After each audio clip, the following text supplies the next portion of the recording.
Al-Fatihah.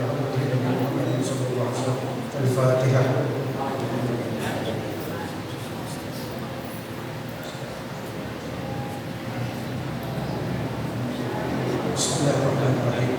Assalamualaikum warahmatullahi wabarakatuh. Alhamdulillah. Alhamdulillahilladzi 'allama al-insana ma lam ya'lam. Asyhadu an la ilaha illallah wahdahu wa asyhadu anna Muhammadan 'abduhu wa rasuluhu wa la nabiyya ba'dahu. Allahumma shalli wa sallim ala rasulillah Muhammad ibn Abdillah wa ala alihi wa sahbihi wa mawala. Amma ba'd. Bapak Imam yang saya hormati, Badan Ta'mir, Pegawai Syar'i, ibu-ibu Majelis Ta'lim, bapak-bapak jemaah muslimin dan muslimat yang dimuliakan yang dirahmati Allah. Alhamdulillah kita dalam keadaan sehat-sehat. Kita berkumpul kembali di masjid yang mubarak ini. Masa lepas kita menunaikan salat maghrib berjamaah. Dan insya Allah apa yang kita lakukan selama berada dalam masjid memperoleh nilai ibadah di sisi Allah Subhanahu wa Ta'ala. Materi kita pada hari ini berkaitan dengan tayamum. Ibu pernah dengar tayamum? Tayamum itu yang bagaimana?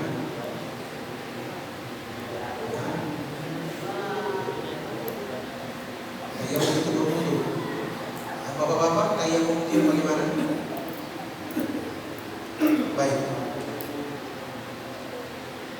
Kita memperhatikan dulu tentang apa yang dimaksud dengan tayamum. Tayamum atau at-tayammum dalam bahasa Arab itu maknanya adalah al-qasdu. Apa itu al-qasdu? Maksud. Jadi orang yang melakukan tayammum berarti dia bermaksud mengganti air dengan debu tanah untuk melaksanakan ibadah. Bisa dipahami? Jadi at-tayammum maknanya al-qasdu, yaitu maksud. Orang yang melaksanakan tayammum berarti dia bermaksud mengganti air suci dengan debu tanah untuk melaksanakan ibadah, baik itu ibadah wajib, fardu, ataupun ibadah sunnah. Itu tayammum dalam segi bahasa. Kemudian yang bagaimana yang dimaksud tayammum menurut bahasa oleh Al-Quran. Perhatikan Quran surah Al-Baqarah ayat 267. Ya, surah Al-Baqarah 267. Allah berfirman, "Wala tayammamul khabitha minhu tunfiqun." Dan janganlah kamu bermaksud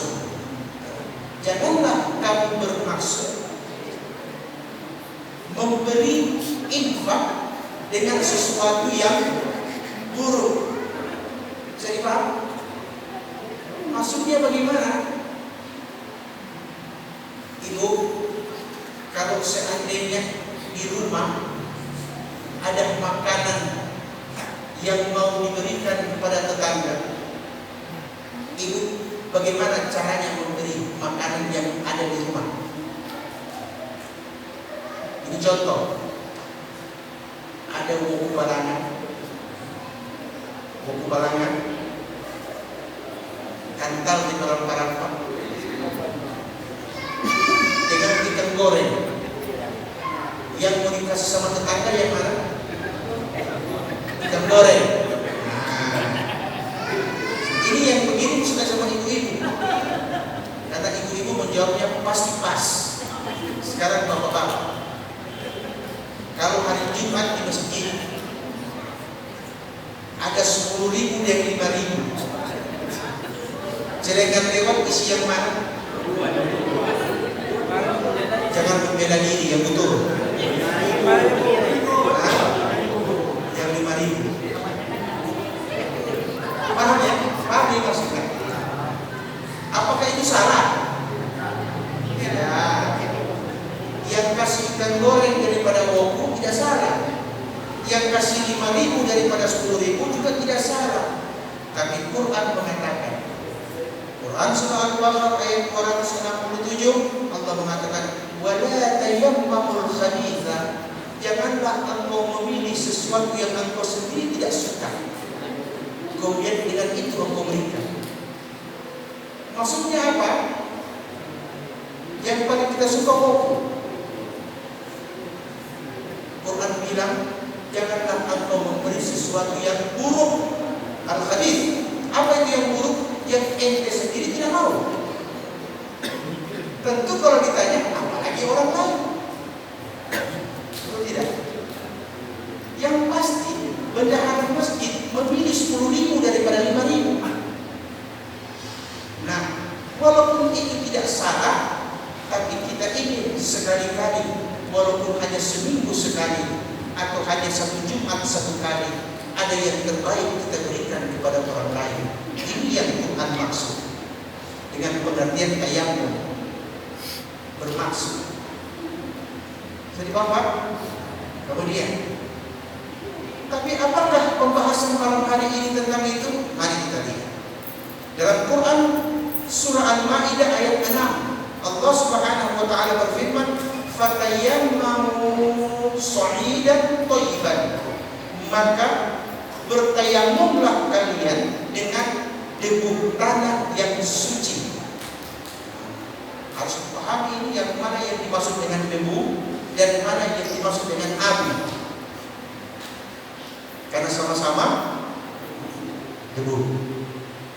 Quran mengatakan sha'idan thayyiban, artinya debu tanah yang tidak nampak. Kalau dia nampak, abu namanya. Yang tidak nampak, debu namanya. Bisa dipahami, Pak? Nah, Quran mengatakan yang dimaksud adalah debu tanah yang tidak nampak. Nanti saya jelaskan bagaimana membedakan mana yang nampak dengan yang tidak nampak. Kita lanjut. Manfaat daripada tayammum adalah sebagai pengganti air suci yang mensucikan. Kan air ada 3 macam. Air suci yang dapat mensucikan, namanya al-ma'u tahir mutahhir. Air suci yang dapat mensucikan. Ada 7 macam. Air hujan, air sumur, air laut, air sungai, mata air, salju, embun. Bisa dipahami? Semua ini 7 macam air disebut al-ma'u tahir mutahhir. Air yang suci dapat dipakai untuk bersuci. Tapi ada jenis air kedua. Jenis air yang kedua disebut dengan al-ma'u tahir ghairu mutahhir. Airnya suci tapi mohon maaf tidak dapat dipakai bersuci. Air apa itu? Air teh, air perasan-perasan daun-daunan. Sekalipun dia tidak berubah warna, tapi berubah bau atau berubah rasanya, itu suci tapi tidak bisa dipakai bersuci. Faham? Makanya ketika orang akan melaksanakan fardhu kifayah, ini fardu kifayah. Yang pertama yang dilakukan sebelum dia dijunubkan dan diwudukan, disiram dulu air kabut bagus, air cendana untuk menghilangkan bau bangkai atau bau mayat. Baru dia diistinjakan dan dijunubkan. Itu perbedaannya. Jadi Bapak, kemudian tayammum dalam Quran surah Al-Maidah ayat 6, perhatikan ayatnya ini, Pak. Wa in kuntum marda, bila kamu dalam keadaan sakit, satu, au ala safarin, atau bepergian, ya, au jaa ahadun minkum minal ghaib, atau salah satu di antara kamu lepas buang hajat, entah itu hajat besar ataupun hajat kecil. Selesai otomatis dia ketika sholat harus berwudu. Ya. Sudah berapa itu? Sudah 3. Aula mastumun nisa, atau ia menyentuh wanita yang bukan mahramnya.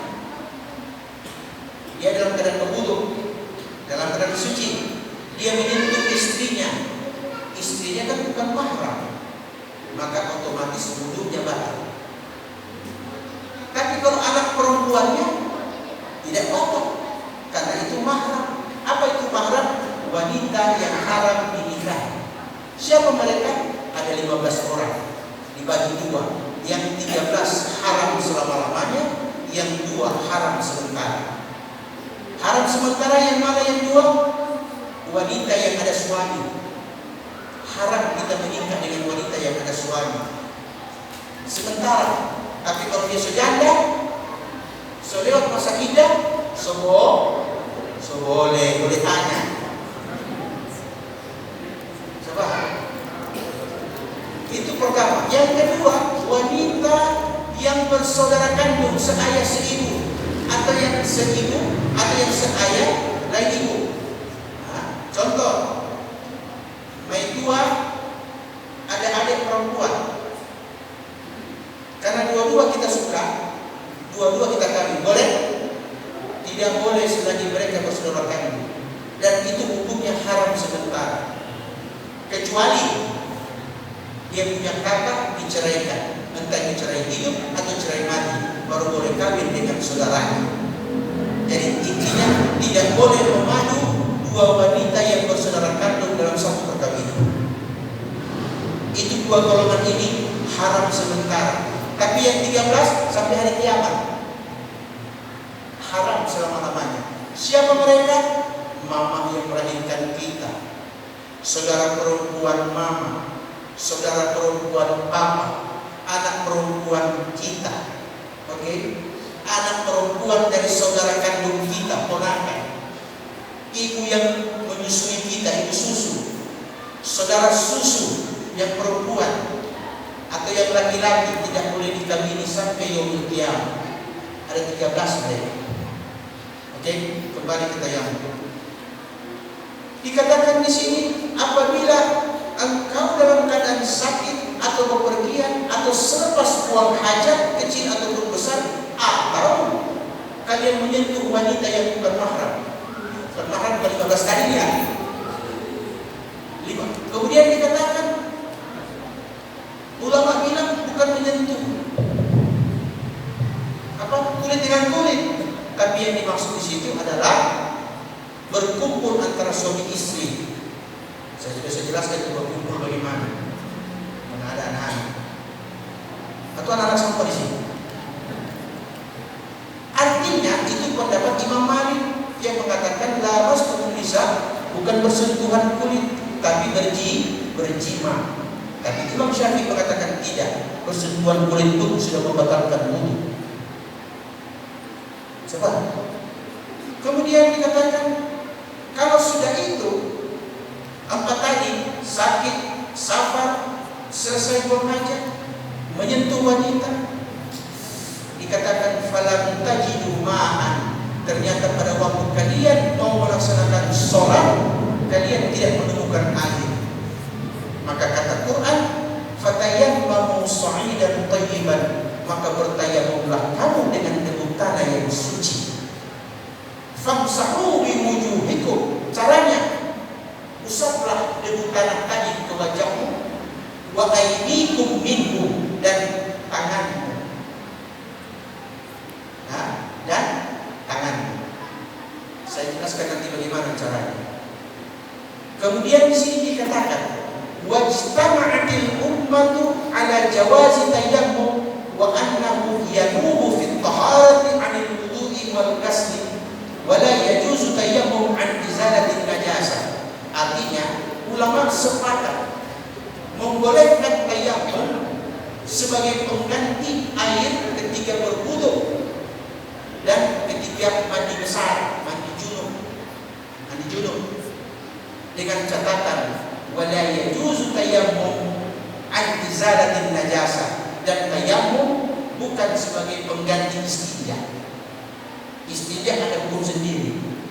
Selesai kita buang hajat besar atau hajat kecil, kita beristinja kalau tidak ada air. Boleh gunakan tisu dan sebagainya. Oke? Dengan catatan jangan cium. Habis galer jangan cium. Kalau cium, kata Imam An-Nawawi, najisnya sudah pindah di tangan, dan tangan wajib dicuci. Jadi pakai ilmu yakin. Apa itu ilmu yakin? Selesai apa semua dianggap bersih, suci, cukup, jangan deteksi.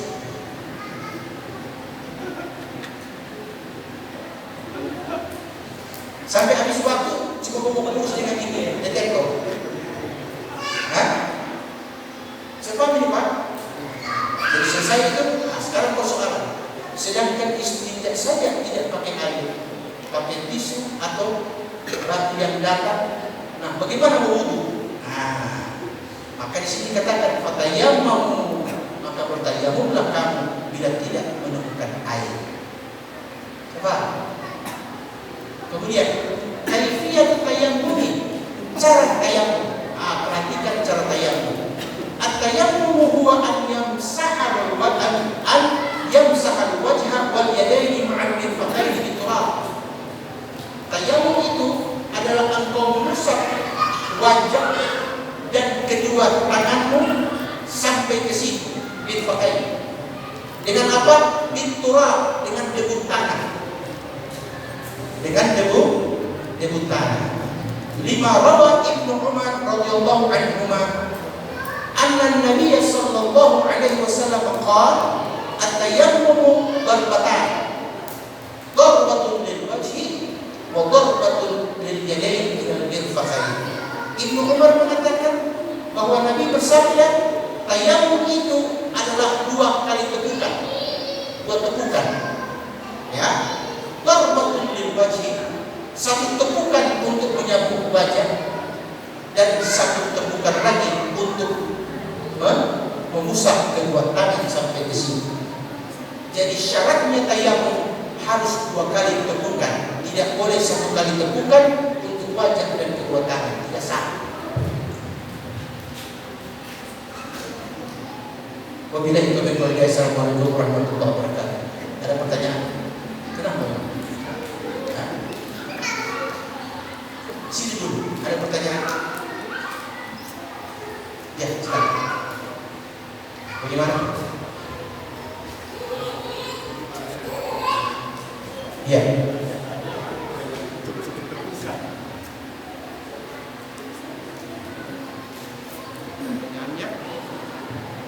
Terima kasih atas kesempatan. Yang saya mau tanyakan, sesudah kita bertayammum, kita sholat. Untuk kita sholat berikutnya, misalnya kita sholat zuhur, kita sholat asar, apa harus tayammum pulang? Artinya jangka waktunya itu kalau kita ambil wudhu kan sepanjang kita belum ini kan kita ya semuanya Pak.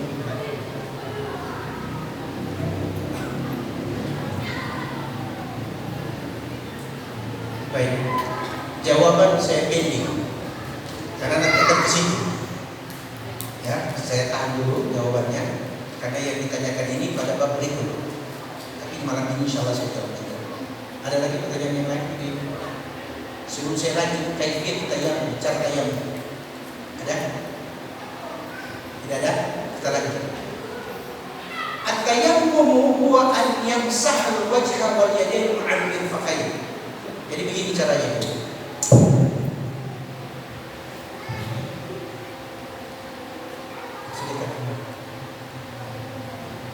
Caranya adalah ini misalnya dianggap ada debu ya.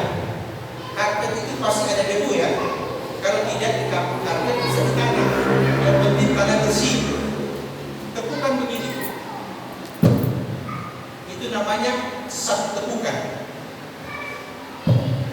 Sudah begitu, ini ditadah supaya yang kasarnya jatuh, Yang jatuh itulah abu namanya, yang tinggal itulah debu yang tidak nampak. Bisa paham ini? Jadi, oke. Sesudah ditekuk, mari perhatikan caranya.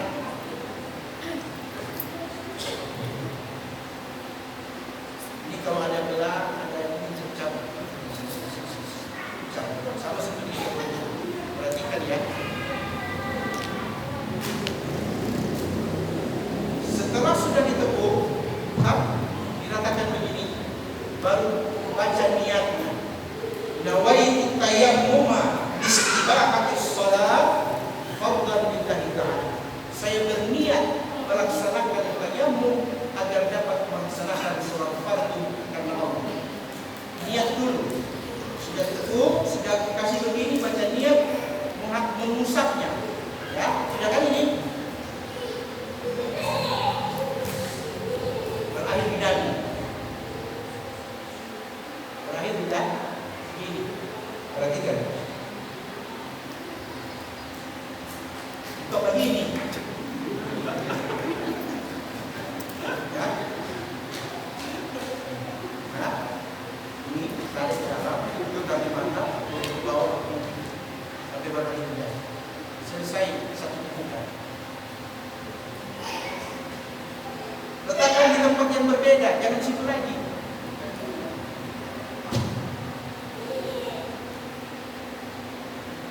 Ini kan sudah debu, dibagi dua.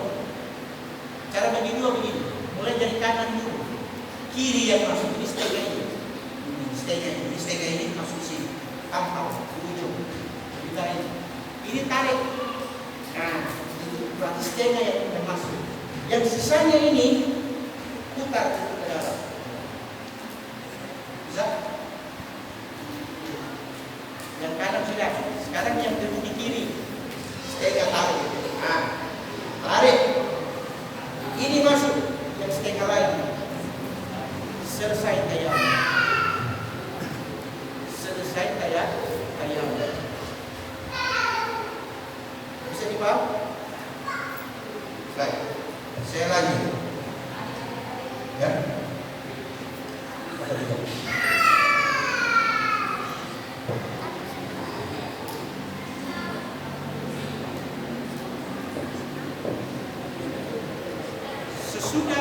Sesudah ibu bertayammum, kemudian bisa melaksanakan sholat fardu, misalnya duhur, laksanakan sholat duhur.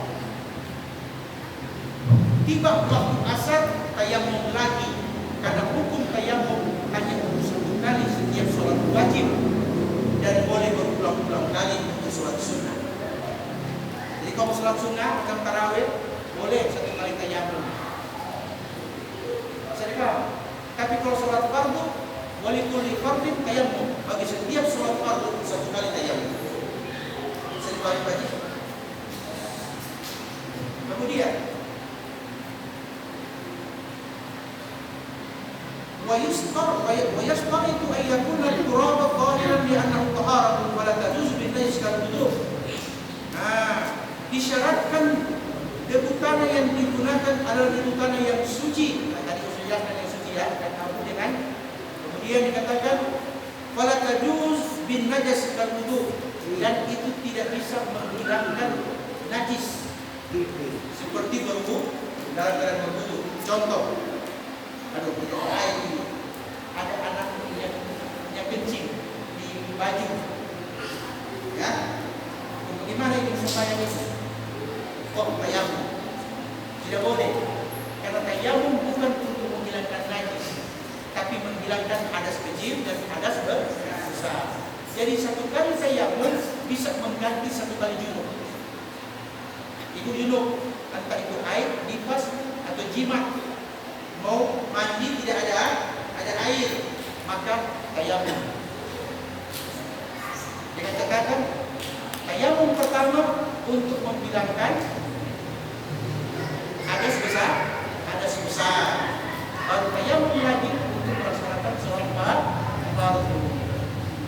Jadi paham ini? Kemudian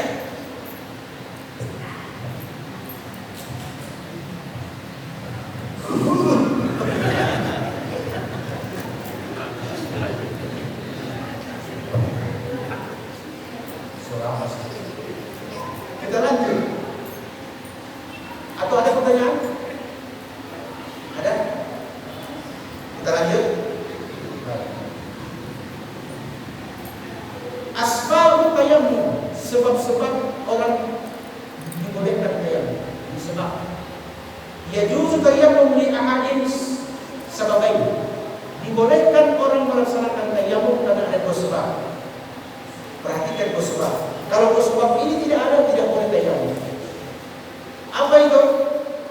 Faqdul ma', memang tidak ada air. Tidak ada air. Oke, nanti dijelaskan yang mana yang dimaksud dengan tidak ada air. Au ta'adur istimalin, atau dia ada air tapi ada uzur yang mana dia tidak boleh kena air. Kalau dua sebab ini ada, boleh, atau salah satu di antara ini ada, boleh tayammum. Oke. Maaf tafsiri fi dzalik, dengan penjelasan berikut. Pertama, apa yang dimaksud faqdul ma', tidak ada air? Syara'a tayammum li faqdil ma'i wa 'adami wujudi kal musafir, fa in wajada al-ma'a fala yajuzu lahu tayammum. Liqaulihi sallallahu alaihi wasallam, as-sa'idu tayyib as-sa'idu tayyib faqad tayyibu wudu'ul muslim ma lam yajidil ma'a. Debutannya yang bersih yang baik adalah merupakan bagian yang digunakan setiap muslim ketika dia tidak menemukan air. Contoh, ada 12? Ada 12? Untuk minum, kasih contoh. Dia pasang. Atau di botol kosong. Aqua. Ya, DP botol saja. Yang penting gelas, atau gelas. Ya, soal dia katakan di sini bahwa disyaratkan bagi musafir. Nah, ini musafir loh. Dia tidak menemukan air atau dianggap tidak ada air di mobil, mau pakai wudu, perjalanan satu malam. Dia pakai ini air, sampai besok sudah minum. Daripada dia bahaya, maka keberadaan air yang sedikit tadi itu dianggap tidak ada. Simpel. Berarti harus tayammum. Misalnya, Ustaz, ada air, tapi dia cuma satu gelas aqua kecil. Boleh tidak? Boleh. Cara berwudu dengan air yang tinggal satu gelas aqua, setengah pun masih boleh pakai wudu. Caranya bagaimana? Nah, kembali kepada Tuhan Subhanahu wa taala ayat 6. Apa itu? Idza kuntum ila sholati faghsilu wujuhakum wa aydiyakum ila al-marafiq wamsahu bi ru'usikum wa arjulakum ila al-ka'bayn. Berarti yang dicuci itu cuma 4 anggota tubuh, bukan semua. Apabila engkau hendak melaksanakan sholat, maka basuhlah wajahmu dan kedua tanganmu sampai ke situ, dan sebahagian kepalamu, dan kedua kakimu sampai ke mata kaki.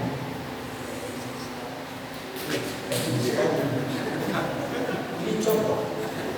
Cuma begini aja. Oke? Kira-kira kalau mau pakai untuk wajah. Ingat ibu, ingat pak. Dalam keadaan seperti itu, ketika air tapi cuma sedikit, maka yang wajib dibasuh hanya 4. Wajah, tangan sampai ke siku, kepala sebagian, mata kedua kaki sampai mata kaki, dengan catatan hanya 1 kali usap, tidak berulang 3 kali. Kalau ulang 3 kali yang lain sudah dapat. Kenapa? Karena 3 kali itu sunnah, sedangkan 1 kali itu wajib.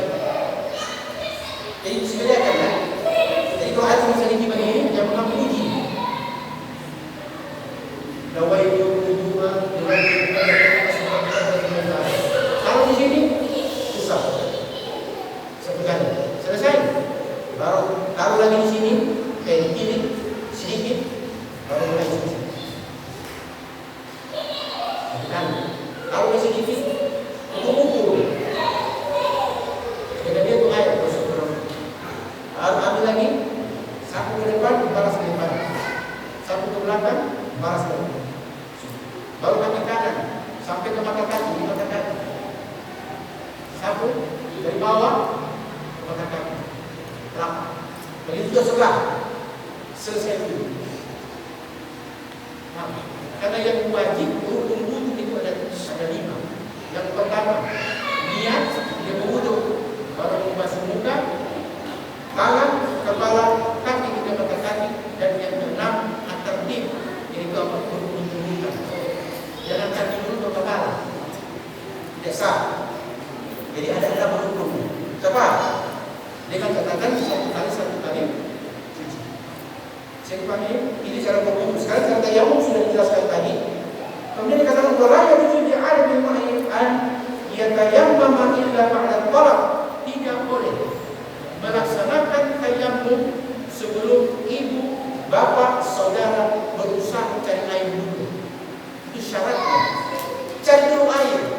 Kalau tidak dapat, tanya. Kalau jawabannya juga tidak ada, baru kita boleh bertayamum. Jangan kita cari kira-kira ada air. Maksud tayamum. Insya Allah kita salah, kita tidak salah. Kita jelaskan betul. Saya paham. Kemudian yang berikut adalah dikatakan oleh Fa'adil istimali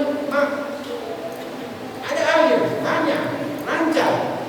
Tapi masalahnya saya dilarang menyentuh air karena ada uzur, ada sakit, ada luka, atau sementara ada dibalut-balut dan sebagainya. Nah itu dibolehkan dia tayamum. Cara tayamumnya itu adalah tidak usah harus dibuka membalut-balut. Tidak usah. Cukup isyarat saja. Saya dipahami. Kalau juga dia tidak bisa bergerak, boleh dibantu mentayamumkan dia. Kalau juga tidak bisa, sengaja itu. Jadi paham?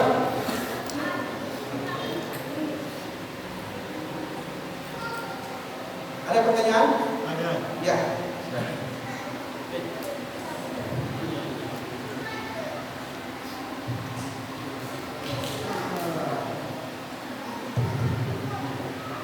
Terima kasih.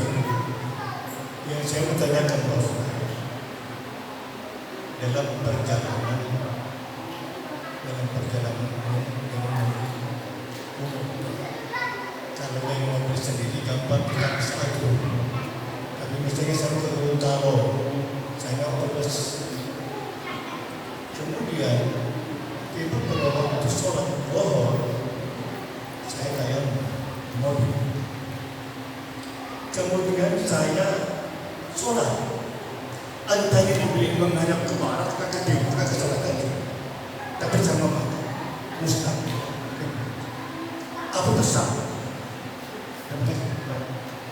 Pertanyaan yang bagus. Orang yang sholat di kendaraan ini bisa kapal, bisa perahu, bisa juga mobil, dalam keadaan duduk, bisa kemana-mana. Ketika kita mengucapkan takbiratul ihram pada waktu mau sholat wajib, ya, sholat zuhur, Allahu Akbar.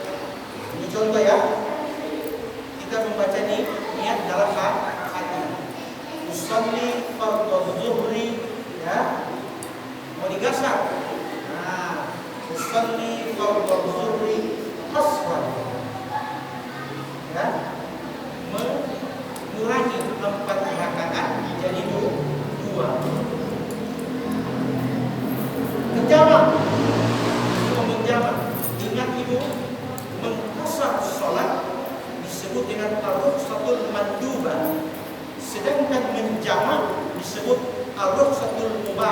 beda hukum.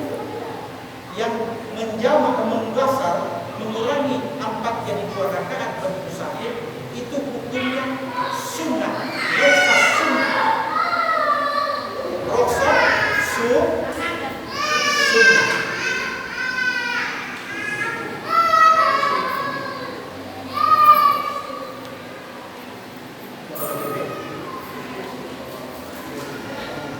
Tetapi bagi musafir yang ingin menjamak sholat, jamak itu artinya mengumpulkan 2 waktu sholat yang berbeda.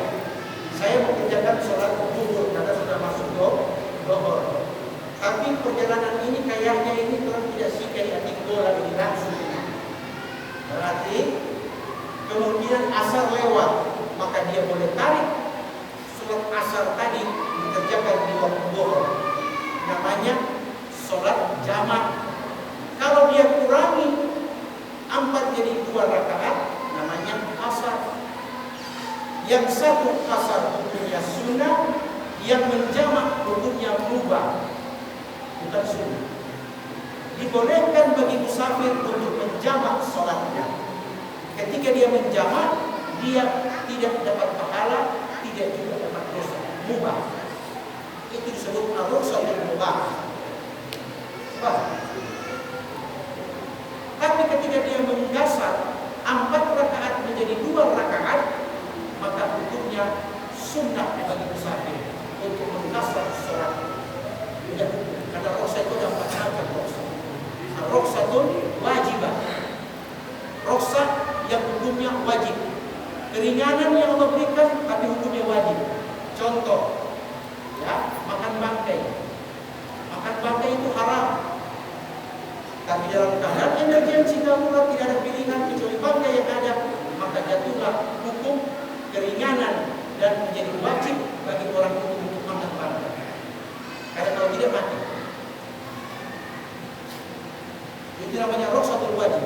Yang kedua, ruksatul mandubah, keringanan yang hukumnya sunnah, yang tadi itu sholat jamak, sholat dasar 4 jadi 2. Yang ketiga, ruksatul mubah, jadi yang boleh hukumnya keringanan tapi hukum boleh mubah. Seperti contoh apa? Menjamak 2 waktu atau diperiksa oleh dokter yang beda kelamin. Dapat bisu boleh-boleh. Yang ada cuma dokter laki-laki, tidak apa-apa dia bisu. Itu namanya ruksa dan hukumnya mubah, dibolehkan. Jadi yang diperiksa dia periksa jangan apa-apa. Coba, saya kali ini. Yang ketiga, ruksatul makruhah. Apa itu? Keringanan tapi makruh hukumnya. Allah kasih keringanan. Cuma kalau kau bikin makruh. Apa itu? Berbuka puasa di bulan Ramadan bagi musafir. Musafir dia tidak kuat. Dia maunya berbuka puasa, boleh, tapi makruh. Tapi Ustaz, ini namanya supaya sekali dia ini. Bapak dia ini kalau dia jalan berbuka ini serupa nama sekolah satu. Yang tadinya makruh, dia berubah menjadi sunnah bagi dia untuk berbuka. Karena sudah masuk dalam situasi hampir emergensi. Tapi dia boleh Ustaz mengulik ini air dengan nafas, dia wajib. Sebab ini. Kemudian pertanyaan tadi itu, bagaimana dengan menghadap non kiblat? Nah, itulah makanya niat. Niat itulah yang menetapkan. Nanti ada ayat yang saya sebutkan. Usalli fardhu zuhri 2 rakaat. Rak'ataini qasran lillahi ta'ala. Tidak berjamaah ini aja. Mustaqbilal qiblah. Saya niat menghadap kiblat, menghadap bukan mengarah. Kata menghadap beda dengan mengarah. Kalau menghadap, ibu-ibu ada menghadap saya atau mengarah? Ada. Yang menghadap saya siapa? Ini dia ini. Bukan beda kamera ini. Kenapa? Dia memang menghadap, berhadap-hadap. Apa dia? Mengarah ke saya. Titiknya. Maka disebut mustaqbilah, menghadap. Jadi ketika ibu, bapak di sisi kanan dan kiri dikatakan oh tidak menghadap ke saya, itu apa salah? Salah problem kita. Nah itu. Jadi ketika dia kemana arah kendaraan berubah. Waktu kita takbir menghadap kiblat. Waktu baca doa iftitah sholat menghadap ke Palestina. Waktu baca Fatihah mau dia menghadap kemana? Apa Allah bilang dalam Al-Quran? Fawallu wujuhakum, hadapkan wajahmu. Haitsu ma kuntum fawalli wajhak. Kemanapun arah kendaraanmu berada, maka hadapkan niat dan hatimu ke arah kiblat. Maka itu sudah menjadi syarat sahnya sholat. Ya tak? Makanya dulu ada heboh-heboh itu kirim-kirim. Masjid. Sempat saya sampaikan waktu itu bagaimana. Kita itu kiblat itu ada dua. Namanya tawajjuh kiblat dan ainul kiblat. Apa itu tawajjuh kiblat? Kita menghadap kiblat seperti ibu menghadap saya, bapak menghadap saya. Itu namanya tawajjuh kiblat. Yang kedua, ainul kiblat. Tepat mata kiblat. Masjid yang sudah terlanjur dibangun, tapi dia masih menghadap kiblat, tidak perlu mengubah kiblat. Dia menghadap kiblat, bukan membelakangi atau menyamping. Tapi kalau baru dibangun, wajib bagi ilmu falak untuk ikut ainul kiblat, mata kiblat. Setelah itu kita menentukan ini mihrab tepat menghadap kiblat. Itu yang sering. Ada lagi pertanyaan? Ini kembali ke masalah sholat kasar dan jamak. Yang saya mau tanyakan bahwa saya kebanyakan itu kasar saya, tetapi pernah saya alami. Saya makmum. Saya tidak tahu kalau imam ini niat jamaah kepada saya niat berkah. Karena cara niat kasran mati. Itu pada saat bagaimana saya? Apa saya mau ikut berlainan dengan niat imam dengan makmum? Imam satu juga. Ya. Imam itu satu juga. Imam niat jamaah. Tidak, maksudnya tadi ini dengan imam statusnya dua musafir. Iya, dua musafir. Tapi imam mengerjakan 4 rakaat. Iya. Sedangkan Pak Haji saya niat 2 rakaat. kasar. Bagaimana statusnya? Iya. Ya. Mestinya 2 rakaat sudah salam, tapi memang tahiyat awal. Kan begitu. Itu ya Pak. Baik. Ada yang boleh jawab? Ada yang boleh jawab? Pak ini yang betul-betul Pak Ustaz. Kemudian baca apa tadi? Saya sholat maghrib kasar Indonesia. Lalu saya juga tidak tahu kalau ini ada sholat kasar di orang ini. Saya baru masuk maghrib. Saya langsung makmum ke Iya. tapi saya lihat pada maghrib ini. Artinya ada Iya. mengerjakan Tapi saya tidak tahu kalau ini ada. kalau dia mau jamak bisa. Jadi ya, semua menjalankan. Pertama, itulah yang menunjukkan setiap sholat mesti ada niat. Karena niat itu nanti akan menentukan kedudukan hukum kita sholat. Imam kan niatnya adalah sebagai imam untuk sholat jamaah, bukan asar. 4 rakaat. Kita masuk dengan niat sholat kasar. Tadi kan niat kan dia jamaah ya jamaah ya. Sedangkan yang masuk niatnya kasar dan jamaah sekaligus. Berarti kan kalau yang kasar 4 jadi 2. Kalau jamaah bisa saja 4. Ya kan begitu. Nah, sekarang Pak ditanya, oh ini imam dia kerjakan sholat musafir, tapi dia hanya menjamak, tidak mengkafar 4 rakaat.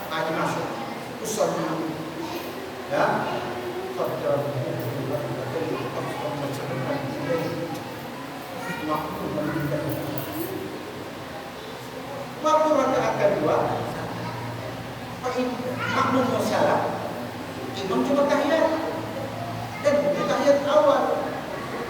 Makmum bilang habis anak. Mari bicara itu, kalau buat boleh. Kalau imam itu di tengah-tengah lagi, tidak usah pusing. Kembali kepada hukum asal. Niatnya apa? Niat yang kasar. Sudah, imamnya tahiyat, kita salam. Kita duduk tahiyat akhir, kita salam. Imam berdiri untuk rakaat ketiga dan keempat, kita bangkit untuk mengadakan jamak 2 rakaat lagi sholat zuhur. Tetapi 4 rakaat tidak mati. Cuma beda niat. Satu hukumnya sunnah, satu hukumnya mubah. Menjamak mubah, mengkasar sunnah. Masih dalam itu imam. Jadi itu yang saya alami karena tadinya saya 2 rakaat bagi yang sholat jamaah awal sedangkan saya yang tidur karena juga pusat Ya. karena niat saya kok beda sedangkan saya makmum ke imam Baik. pada saya ragu saya belum sholat saya berdiri kepada cari tempat dia. Keraguan itu muncul dari ketidaktahuan. Satu. Keraguan bisa muncul juga dari wiswas. Alladzi yuwaswisu fi sudurin nas minal jinnati wan nas. Bisa saja wiswas muncul dari kalangan jin, bisikan, jangan mungkin orang bisa banyak. Dari kalangan manusia, itu imam tadi yang bilang kalau dia biasa. Bisa dari kalangan jin, bisa dari kalangan manusia. Maka ketika itu kata Nabi istafti qalbak min ta'addud wal batil. Albir matma'annat ilaihi qalb. Kebajikan itu bila kau lakukan hatimu menjadi tenang. Tapi katanya hati kita jadi wiswas. Kita ulang. Kita mengulang sholat hanya berlaku dalam satu keadaan. Ingat baik-baik. Sholat itu ada 3 macam itu. Sholat fardu, sholat wajib ada 3 macam. Yang dikerjakan sesuai waktunya dari awal hingga akhir waktu namanya ada sholat tunai. Dikerjakan dari awal hingga akhir waktu itu namanya sholat tunai. Dohor jam berapa? Mulai taruhlah jam 12 ya. Dia berakhir jam berapa? Jam 3. Berarti antara jam 12 sampai jam 3 itulah waktu sholat dohor. Maka bagi siapa yang mau sholat awal, mau sholat berikut, yang penting jangan lewat. Berarti masih sholat dohor. Tapi yang jadi persoalan sekarang, kan pertanyaan Pak tadi, bagaimana ini? Dia punya niat dan kita punya beda. Kita bikin dia tenang, kita ulang. Ingat ibu, sholat pertama, sholat tunai sesuai waktu. Yang kedua, terjepit. Terjepit. Apa itu terjepit? Yaitu pada waktu kita mau melaksanakan sholat, kita terjebak macet di jalan, sehingga tidak bisa turun wudhu, tidak ada tempat untuk sholat, terjebak dalam keadaan traffic macet. Maka boleh kita langsung niat pada waktu itu, saya akan niat qada untuk sholat nanti setelah di rumah. Itu namanya sholat pengganti qada. Tapi harus ada niat dulu di waktu dohor lagi. Saya dohor, tidak bisa ini. Daripada ini sampai di Taibesi, daripada sampai maghrib. Langsung lihat, saya akan menggodam sholat saya. Nah, ketika ibu atau bapak sudah punya waktu, maka selesaikan dulu sholat yang sudah masuk waktu. Tadi kan dohor lewat, sekarang sudah asar. Kerjakan dulu sholat asar. Selesai sholat asar, bapak berdiri mengerjakan sholat qada dohor yang tadi disebut. Itu ada 2. Yang ketiga, apa itu? I'adatus sholat, mengulang sholat. Mengulang sholat hanya dalam satu keadaan, Pak. Apa itu? Saya kerjakan sholat dohor di penghujung sholat dohor, di waktu penghujung. Baru rakaat 1, sebenarnya daripada di masjid. Assalamualaikum. Baru satu rakaat itu. Pas habis 1 rakaat, baru berdiri rakaat kedua sholat dohor, azan.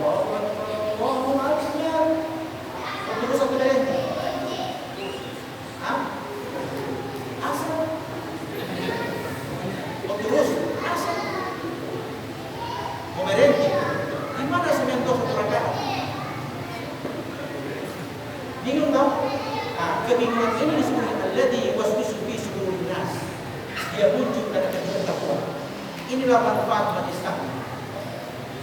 Majlis taklim yang memberitahu, tidak usah ragu, tidak usah. Ada caranya. Hukum perintah Allah seperti ini. Maka apa kata ulama berdasarkan hadis Rasul?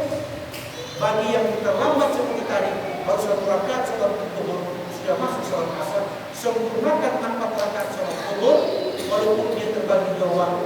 1 rakaat pertama untuk akhir sholat zuhur dan 3 rakaat terakhir awal sholat asar. Maka setelah dia kerjakan sholat zuhur sempurna 4 rakaat, salam, dia kerjakan sholat asar yang sudah masuk waktunya. Selesai sholat asar, dia berdiri untuk mengulangi sholat zuhur tadi. Itu namanya sunnah i'adatus shalah. Tapi kalau yang dikerjakan oleh Pak Haji tidak masuk tadi. Akan i'adah, karena tidak ada syarat untuk i'adatus shalah. Berarti begitu ada maka dengan adanya majlis taklim diharapkan kita belajar memahami agar supaya kita lebih baik dan lebih sempurna. Barangkali ini masalah Ustaz tadi baru ya masalah. Saya mau kepada orang yang sementara sholat, saya tidak tahu seperti sholat itu asli. Terus saya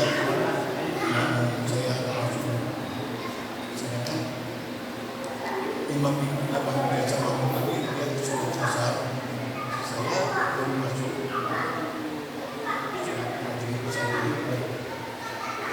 Apa gimana? Apa saya pulang? Saya punya sholat. berdasarkan niat. Saya baca rumah kembali masalah qada. Apakah bisa kita mengqada yang kita sudah laksanakan selama berapa tahun misalnya? Apa itu bisa dicoba? Bisa. Jadi jawaban kita adalah bagi orang yang pernah dulu tidak mau sholat, bukan lupa, tidak mau memang. Kemudian setelah sudah sadar, sudah bikin sembahyang, boleh tidak? Ulama mengatakan boleh dengan cara ikutkan setiap waktu dengan waktunya. Saya sholat zuhur, kerjakan dulu waktu yang ada, baru kerjakan sholat qada zuhur dengan dia mengganti yang sudah ada. Berarti 5 waktu jadi berapa kali? 10. Jadi 10. Yang 1 tunai, yang 1 qada. Tapi ada banyak lewat sholat maghrib, sholat zuhur hari ini. Ya. Dia tidak pada waktunya sholat. Maksudnya nanti dia menghadap pada besoknya. Pada saat sudah sholat zuhur, besoknya. Artinya niatnya sama. Dia bukan niat pada waktu asar, dia niat qada. Tapi besoknya. Apa itu? Itu boleh. Ya. Jadi karena itu waktu sudah isya, bahkan seperti boleh. Jadi kita sambung nanti selepas isya boleh. Untuk 10 menit saja. Boleh. Jadi selesai sholat isya, kita sambung 10 menit tidak lebih. Yang penting niat kita mengatakan.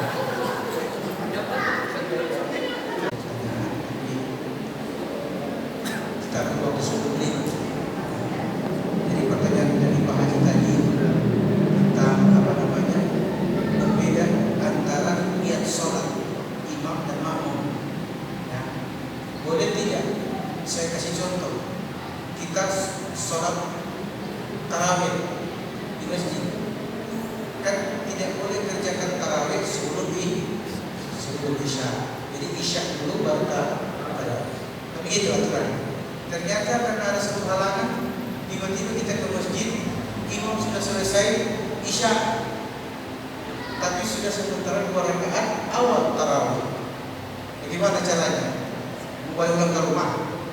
Jangan balik ke rumah, masuk, ikuti sholat tarawih, tapi dengan niat isya. Imam salli sunatan tarawih di rakaat ini, imaman lillahi ta'ala. Bapak masuk belum isya, masuk bergabung. Usalli fardhu isya 4 raka'at mustaqbilan jaddati adani. Waktu ketika 2 rakaat imam salam, Bapak tahiyat awal. Ketika imam berdiri, maka sudah rakaat ketiga isya. Jadi ketika imam salam untuk untuk rakaat keempat tarawih bagi bapak sudah akhir daripada sholat isya. Nah, nanti bila yang mengerjakan 20 rakaat, imam sudah sampai 20 rakaat, bapak masih tetap 4 rakaat tarawih karena niatnya 20 rakaat. Jadi bisa Besar. Ya, itulah yang membedakan antara ibadahnya boleh sama, tapi niatnya yang membedakan. Bisa dipahami ini? Itu masalah kata tadi. Masalah kata ada dua macam misalnya. Apa? Ada misalnya saya tidak mau ini. Ada yang kodok pada waktu sholat asar. Bohongnya. Iya. Kemudian yang satu, dia kan nanti besoknya waktu bohong supaya niatnya sama, Iya. mengkodok pada waktu bohong Oh, besoknya. iya. Baik. Jadi kalau yang pertama itu memang dia niat untuk mengqadha. Yang kedua itu memang niatnya sampai. Tapi Sudah saya nanti dia suruh. Tapi memang ada niat sholat hari ini. Tidak ada niat untuk sholat. Tapi kalau yang pertama tadi dia bilang saya tidak bisa ini kayaknya nanti dapatnya ini sholat ini waktu asar karena macet. Berarti dia mau niat sholat, hanya waktunya yang tidak bisa dia kerjakan. Itu disebut qadha shalah. Tapi kalau dia sudah sholat asar, boleh sih boleh, tapi yang jadi masalah dia tidak punya niat sholat hari ini. Saya pahami. Jadi dalam hal ini bukan saya katakan tidak satu, bukan tidak boleh. Sebagai Muslim tahu kalau boleh bisa, cuma niat yang berbeda. Innamal a'malu binniyati wa innama likulli imrin ma nawa. Segala sesuatu yang dibuat oleh manusia tergantung apa yang diniatkan, dan setiap orang tergantung apa yang dia niatkan. Boleh? Oke, sudah sampai 10 menit. Saya tutup. Yang pertama. Terakhir ya, akhir 10 menit. Kita sepakat, pokoknya kalau 10 menit 10 menit. Di sini dikatakan bahwa mencari air sudah, kemudian cara tayamum tadi 2 kali tepukan. Jadi 1 kali tepukan tidak sah ya. 1 kali tepukan untuk 1 kali usap. ada satu kali tepukan Pak, saya lihat. Oh, salah tidak bisa, tidak sah. Kemudian hal-hal yang terjadi pada sesuatu yang tidak diduga, kan di sini dibilang mengusap wajah, baru kedua tangan sampai ke sini. Masalahnya ini ada tangan, ini orangnya ada tangan, cacat. Ternyata dia keadaan tayamum. Ulama mengatakan perhatikan, yang penting masih ada ujung tangan, masih ada di sisi dia cuma sepanggal, maka itu yang diusap. Tapi ini sampai di sini, maka hilanglah hukum tayamum dalam arti mengusap tangan, cukup wajah sah. Di sini bilang kalau lihat kita yang tangan terpotong pada waktu tayamum. يمكن التيمم بأحد الأمور الثانية أن تقصد يجب إعادة ويجب الوضوء dan wahai sebagainya. Sebab sekarang Ustaz ini ada wajah, tapi mati tidak ada wajah. Dan sama yang mengaji, tidak ada hukum wajib. Jadi pertanyaan itu sudah terjawab. Kemudian yang membatalkan ru'yatul ma' ba'da tayammum. Sementara tayammum tiba-tiba boleh air. Bagaimana berlanjut apa mau pakai? Tidak. Kalau sementara tayamum pakai air, batal tayamum. Dia wajib menggunakan air. Betul? Dia tidak lihat, cuma dengar. Bagaimana itu? Air pump sama pahari kita hidup. Lepas tayamum. Pas sementara tayamum bisa selesai, dia takbir sholat. Wah, keran berbunyi. Terus tidak boleh kayak ganti dengan wudhu. Sini dia begitu. Ada 3 keadaan. As-suratu au idarat al-ma'a qabla tayammum. Au ba'da tayammum. Apabila dia melihat air sementara tayammum atau sesudah tayammum. Wa qabla dukhuli fi shalat, dan belum masuk waktu shalat. Belum masuk waktu shalat. Ya, dia sudah tayammum. Maksudnya belum shalat kan. Sementara dia sudah tayammum, tiba-tiba dia dengan air, maka batal itu tayamum. Wajib dia berwudu dengan air. Keadaan kedua, idza ra'a al-ma' ba'da al-firaq min as-salat. So habis tayamum sampai sampai boleh balik air. Kan? So habis tayamum ini sudah salat. Fa in kana fil hadari faqat as-salat. Artinya kalau dia sementara salatnya batal. Harus wudu baru salat. Tapi kalau sudah selesai, sudah sah. Saya itu keadaan kedua. Keadaan ketiga, idza ra'a al-ma' atna as-salat fa hukmuha qasrati tadi. Apabila sementara salat, kan tadi sudah di sementara salat. Hukumnya sama dengan yang kedua tadi. Harus wudu dan